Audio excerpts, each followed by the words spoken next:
The number of city councillors in Thunder Bay, how much they're paid, and who they represent is all up for debate. The Council Composition Review Committee met again today to discuss the potential changes, with public input a top priority. Lee Noonan has the story. On Monday, the city is launching a survey asking local residents how they engage with their elected representatives and whether they'd like to see any changes to the makeup of city council. The survey was devised by the Council Composition Review Committee and will be available online and in person through various pop-ups throughout the city. Are we going to have a at-large? Are we going to have a continuation of both, wards and at-large? Are we going to have a deputy mayor? What are we going to do? How are we going to do this? And by the way, how many councillors are we going to have? Longtime former city councillor Rebecca Johnson is chairing the 6-person citizen committee, which has roughly a year to come up with a recommendation. It's been nearly 40 years since the current system was put in place.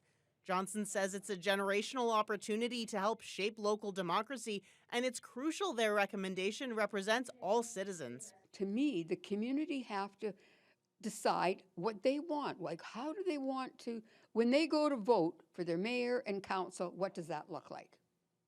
Is it going to stay the same?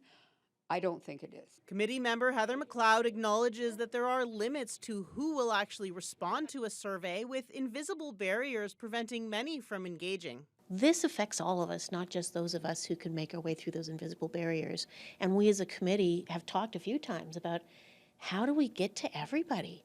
How do we get everybody seeing themselves as part of this decision? The survey is the first opportunity for the public to weigh in, but it won't be the last. At their next meeting, the committee will be looking at hosting a town hall and planning focus groups with various demographics. But it's not just going to be the survey results that we're going on, because it is the conversations we have. So the more we can spark those conversations and broaden who we have them with, the better the information will bring to our decisions. The committee plans to engage directly with groups including former city councillors, Indigenous people, newcomers, older adults, and youth. If there is a group that is out there that we are not mentioning for whatever reason, and they feel that they need to be heard, I would really like to hear who they are. The survey will be open for 3 weeks, with the committee looking at the results and planning out their next phase of consultations at their February meeting. Lee Noonan, TBT News.